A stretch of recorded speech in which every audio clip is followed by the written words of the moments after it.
Clóvis, primeiro, né? Quem foi Nietzsche e por que se fala tanto dele até hoje? E como é que ele influenciou o mundo? Por quem ele foi influenciado? Bom, Nietzsche viveu ao longo da segunda metade do século XIX. Né? Nasceu um tiquinho antes disso e morreu em 1900 cravado. Então, ele é um pensador desse momento da história do pensamento, segunda metade do século XIX.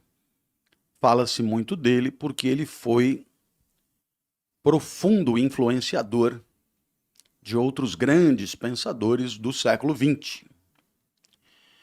Alguns de seus conceitos, algumas de suas ideias foram retomadas, retrabalhadas por gente de um calibre muito grande, com grande penetração e grande importância por eles próprios.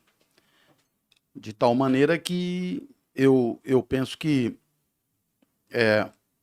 o grande charme do pensamento de Nietzsche, além dele próprio, é a sua aceitação, digamos assim,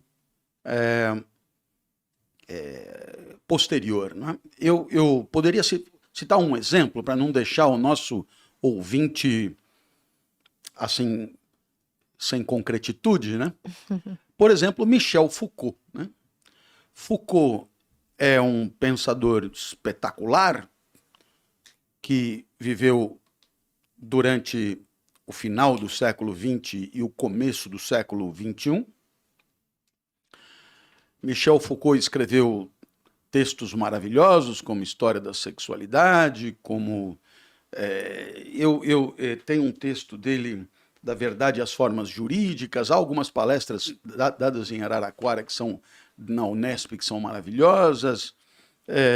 Enfim, Foucault escreveu muita coisa. E é claro que a influência de Nietzsche ela é óbvia e assumida.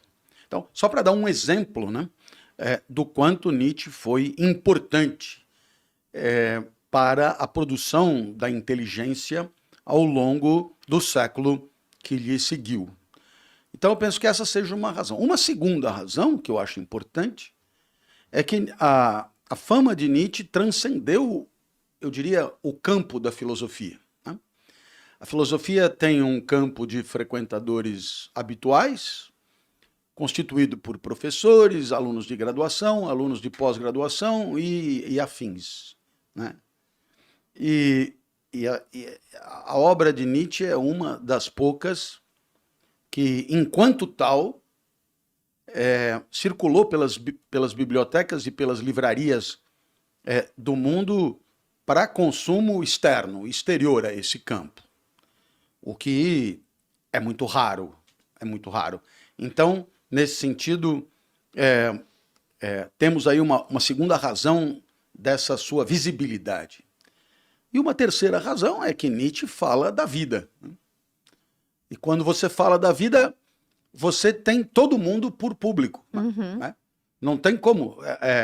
Até animais, se lessem, estariam interessados pela obra de Nietzsche. Por isso eu acho que é impossível não tê-lo na mão. Porque não ter entendido as ideias centrais do pensamento de Nietzsche implica não conseguir entender muito da filosofia do século XX. Bom, sobre o Nietzsche, você falou de ideias centrais dele. E quando eu falei que ia fazer esse podcast, algumas pessoas falaram, nossa, adoro o Nietzsche. Outras, eu não consigo entender o que ele fala. Porque No nas caso. obras, algumas são complexas, ele escreve por aforismos, não explica muito o que ele quer dizer. E uma vez eu vi você falando que para entender Nietzsche existem certas chaves que devem ser dadas às pessoas para que eles possam entender. Como, por exemplo, você colocava, se não me engano, como uma das primeiras chaves o conceito de niilismo. Que foi uma coisa que ele inverteu, inclusive. Havia um sentido da palavra, ele simplesmente inverteu aquilo. Isso. Como é que seria essa chave para o pessoal começar a entender do que o Nietzsche fala? Eu digo que no caso do Nietzsche, mais do que em outros, né, há mesmo certas chaves sem as quais ele é impenetrável. Né? Então, de cada 100 que em alguma livraria de cinema, onde pessoas inteligentes circulam, adquiriram o Zaratustra, por exemplo, de cada 100, 99 usaram como suporte de estante, de móvel bambu, né? Por quê? E não é porque por falta de inteligência, não. É que realmente, né, não é um autor que se preocupa com, digamos, a didática. O entendimento, né? Ele não quer ser entendido, ele quer só falar. Exato. E isso é até coerente com o que ele tem para dizer, né? De fato, ele é subversivo no que diz e em como diz, né? E portanto, ele tenta o máximo possível uma transparência entre o brotar do discurso produzido pelas suas forças vitais e o que ele põe no papel. Ou seja, é mais ou menos o contrário do que a gente aprende para fazer a redação do Enem ou a redação da FUVEST, né? Porque o que a gente aprende? Pelo menos, sei lá, eu pelo menos aprendi. Pega o tema, vê tudo que você tem para dizer e depois classifica em 2, porque serão 2 parágrafos centrais, né? Tenta fazer uma conexão entre esses 2 parágrafos centrais, depois tem um parágrafo de introdução apresentando as 2 ideias e depois tem uma espécie de conclusão, considerações finais, abrindo a coisa para uma outra perspectiva e tal, sem repetir muito e tal. Uma estrutura, né? Então você trabalha segundo digamos, uma perspectiva cartesiana de pegar um grande abacaxi complicado e dividir em 2, que fica mais fácil de digerir. Muito bem, o que fará Nietzsche? O contrário disso. Em outras palavras, brotou, eu ponho. No caos mesmo.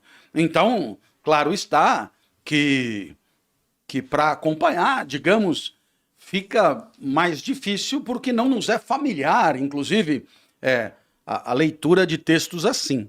E é por isso que, no caso de Nietzsche, as chaves são particularmente importantes, porque outros autores poderiam tê-las fornecido, enquanto Nietzsche, de fato, não tem essa preocupação. Vamos ao niilismo.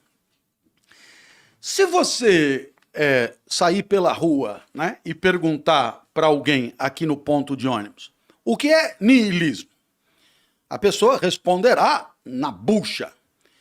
Niilismo é a hecatombe dos valores, são pessoas que vivem ao Deus dará, deixa a vida me levar, sem âncora, sem referenciais, sem piriri, porra. É isso que diria a pessoa no ponto de ônibus. Você me perguntará que ponto de ônibus eu pego o meu ônibus. Eu diria, justamente no ponto que eu estou, né? Então, talvez eu tivesse sido o perguntado, e aí, niilismo é isso. Niilismo é hecatombe das referências existenciais maiores com pretensão absoluta, digamos assim. Com pretensão absoluta quer dizer válida para qualquer um. Válida para qualquer um no tempo e no espaço. Muito bem. Nietzsche vai inverter. E por quê? Porque Nietzsche vai chamar de niilismo o rebaixamento, não dos valores absolutos, mas, pelo contrário, o rebaixamento das experiências, dos afetos, das forças vitais, do que sentimos, do baixo ventre, do tesão de viver, das sensações e assim por diante. Então, Nietzsche denuncia que a história, a tradição filosófica, ela é escorada nesse rebaixamento, nesse apequenamento das forças vitais, daquilo que sentimos, daquilo que é a nossa energia, o nosso elan vital, o nosso tesão, etc. Tudo isso é amordaçado, amarrado, enfim, menosprezado mesmo, desdenhado, em nome de tudo aquilo que é o lado de fora da caverna de Platão, tudo aquilo que são as ideias perfeitas, tudo aquilo que seria, digamos, igual na cabeça de cada um, né? Porque, entenda, se você privilegia as suas forças existenciais, é normal que o que te vem à cabeça tenha a ver com isso. E aí, não só não há como ter a mesma coisa na cabeça de todo mundo, como também você, em outro momento, no dia seguinte ou em outro momento da vida, também produzirá diferentemente, né? Por quê? Porque o que te vem à mente estaria vinculado intimamente àquilo que sentimos na confusão eu diria, do subterrâneo, como diria Dostoiévski, da parte de baixo do iceberg, como diria Freud, e por que não, no mundo da vontade, como diria Schopenhauer. Essas expressões, elas se equivalem um pouco. Na filosofia da suspeita, né? Na filosofia da desconfiança, da clareza daquilo que nos vem à mente, né? Na filosofia da desconfiança das ideias que brotam na nossa consciência como não tendo autonomia, mas como sendo geradas num outro lugar, num outro mundo, por outras forças, segundo outros nexos de causalidade. E aí, é claro, Nietzsche é uma figura central. Então, a crítica do niilismo, e vamos aqui finalmente dizer o que tem que dizer, o senhor fala muito, etc. Pô, você comprou o livro e não entendeu nada. Então, não é? Você vai dizer, é palestra, é o meu jeito. E se me chamaram outra vez, é porque... Não, o senhor, por favor, pode falar. Há algum apreço, né? Há algum apreço. Então é o seguinte, a crítica do niilismo é a crítica de todos aqueles que rebaixam, desconsideram as forças vitais, aquilo que você está sentindo, em proveito de ideias puras, né? Que transcenderiam completamente o que sentimos e estariam, por exemplo, no mundo das ideias de Platão, né, que é o mesmo para todo mundo, né, acessível a todo mundo que pensa, etc. Então, nesse sentido, Platão seria um nihilista para Nietzsche, né, porque ele nega as forças da vida, né? Ele nega... Eu estou usando as nomenclaturas que ele próprio usa, né? Ele nega a terra, né? Ele nega a terra e ele venera os ídolos, que são os valores absolutos e as ideias perfeitas. Então, num livro como O Crepúsculo dos Ídolos, que eu entendo como sendo o primeiro que você deveria ler, porque de tudo que é confuso, esse é o mais explicativo no meu entendimento. Crepúsculo dos Ídolos, por quê? Porque Nietzsche acha, né, que na civilização contemporânea, nessa que vivemos, naturalmente da época dele, não a nossa, né, já há uma espécie de destruição, né, desses valores absolutos, em nome de um respeito àquilo que são as nossas forças mais subterrâneas, mais genuínas e, portanto, mais próprias. Então, essa é a primeira ideia, né? Ele é crítico do niilismo, e a crítica do niilismo eu diria, Platão ao contrário, né? É Platão ao contrário. Se Platão rebaixa o interior da caverna e enaltece o fora da caverna, e o filósofo é aquele que sai de dentro da caverna, abre mão das experiências sensoriais em nome do uso puro da razão fora da caverna, Nietzsche propõe exatamente o contrário, que entremos todos na caverna e que respeitemos aquilo que nos acontece na vida em termos de sensorialidade, de corpo, de materialidade e assim por diante.